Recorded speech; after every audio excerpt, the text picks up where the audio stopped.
Assalamualaikum warahmatullahi wabarakatuh.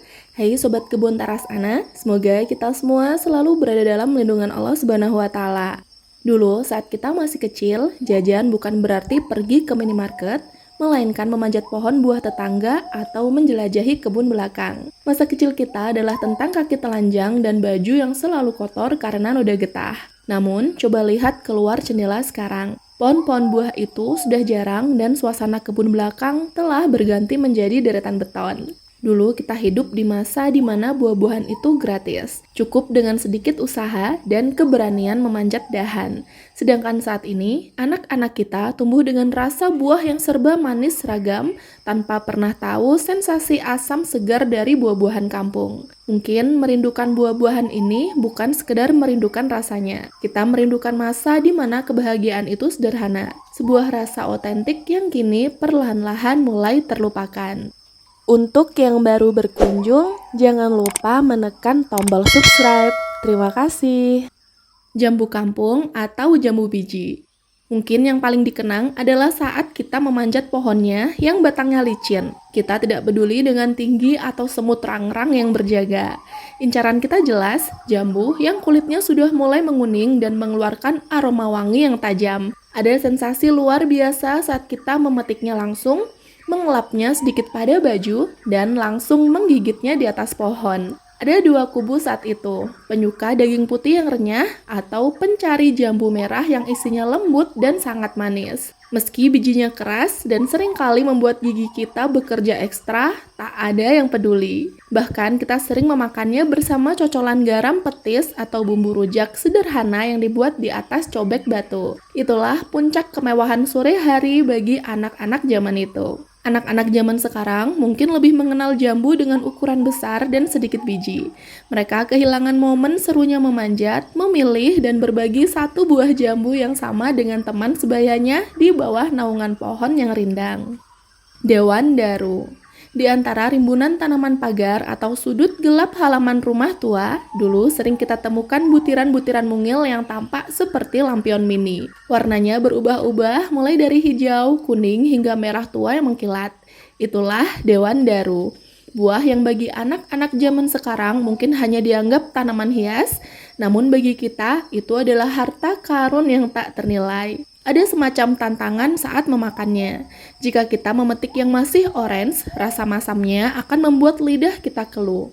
Namun jika kita cukup sabar menunggu hingga warnanya merah kehitaman, ada rasa manis bercampur sedikit getir yang sangat eksotis di lidah. Kita mengenal tekstur daging yang sangat lembut dan aromanya yang kuat, sesuatu yang tak akan pernah bisa ditemukan pada permen-permen mahal dalam kemasan plastik. Sebuah rasa sederhana, sedikit getir, namun meninggalkan kenangan manis yang sangat mendalam, rasa yang kini perlahan menghilang. Buah kersen.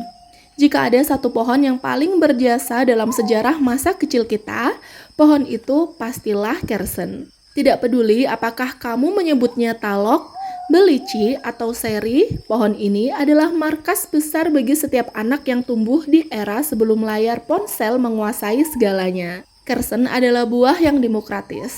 Ia tumbuh di pinggir jalan, di halaman sekolah, hingga di tepi selokan, dan kita tidak butuh izin untuk memetiknya. Cukup menengadah ke atas, mencari butiran merah yang paling mengkilat di antara rimbun daun hijaunya yang kasar. Ada kegembiraan murni saat tangan kita berhasil meraih butiran yang matang sempurna itu. Saat butiran pecah di mulut, kita akan disambut oleh rasa manis serupa sirup dengan ribuan biji-biji yang halus. Tak ada rasa yang lebih autentik daripada itu.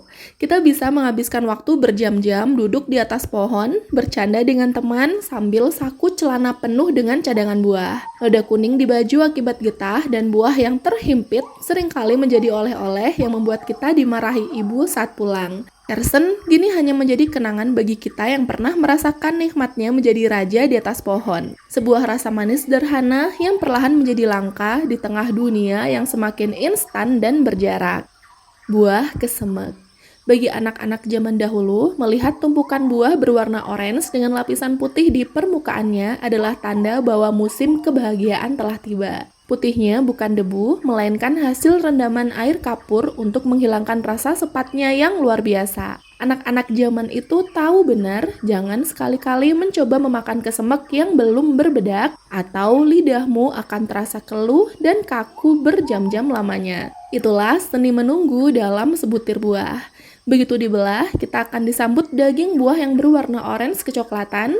Manisnya sangat khas, legit dengan tekstur yang terkadang renyah seperti apel, namun punya sensasi lembut di tengahnya. Kesemek adalah simbol sebuah masa di mana kita belajar bahwa yang tampak aneh di luar bisa jadi menyimpan manis yang tak terlupakan di dalamnya. Sebuah rasa yang jadul yang kini semakin sulit kita temukan kembali.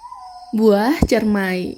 Buah ini adalah tantangan terbesar di jam istirahat sekolah atau sore hari di pematang sawah. Buah ini bukan sekedar cemilan, tapi ujian nyali bagi setiap anak pemberani. Bentuknya berusuk-usuk rapi, mungil, dan tampak menggoda di dahan pohonnya yang panjang.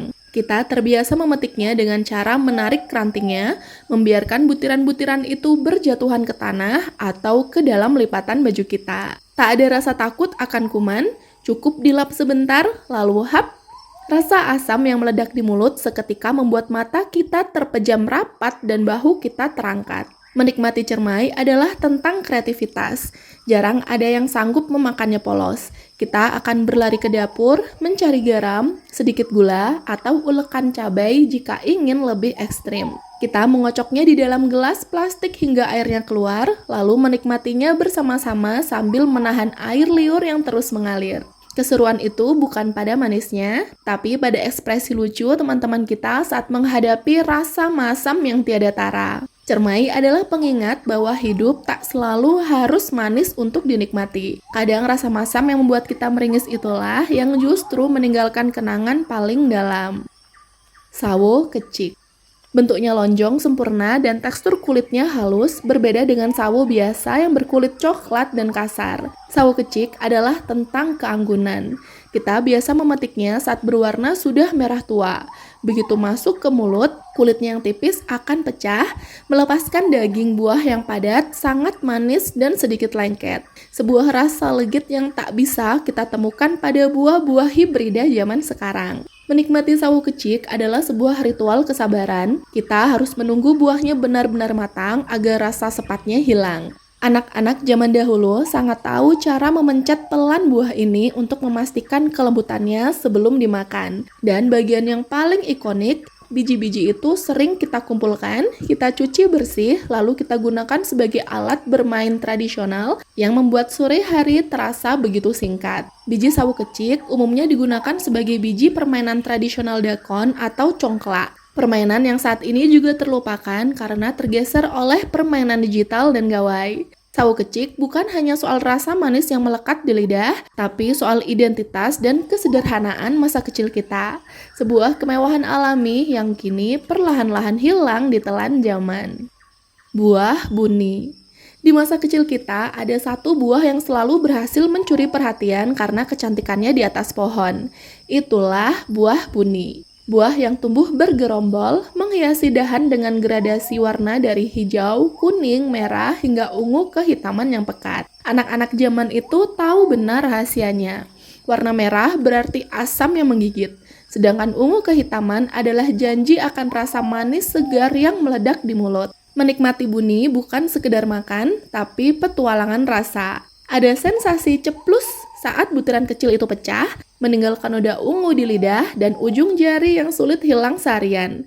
Momen paling epik adalah saat kita membuat rujak buni. Kita akan mengumpulkan butiran-butiran matang, lalu menumbuknya kasar bersama cabai, garam, dan gula merah di dalam ulekan batu. Cairan ungu kemerahan yang keluar dari buah buni itu adalah saus paling nikmat di dunia. Kita menikmatinya bersama-sama di bawah pohon, mengabaikan keringat dan rasa pedas yang membakar, karena kebersamaan saat itu jauh lebih berharga.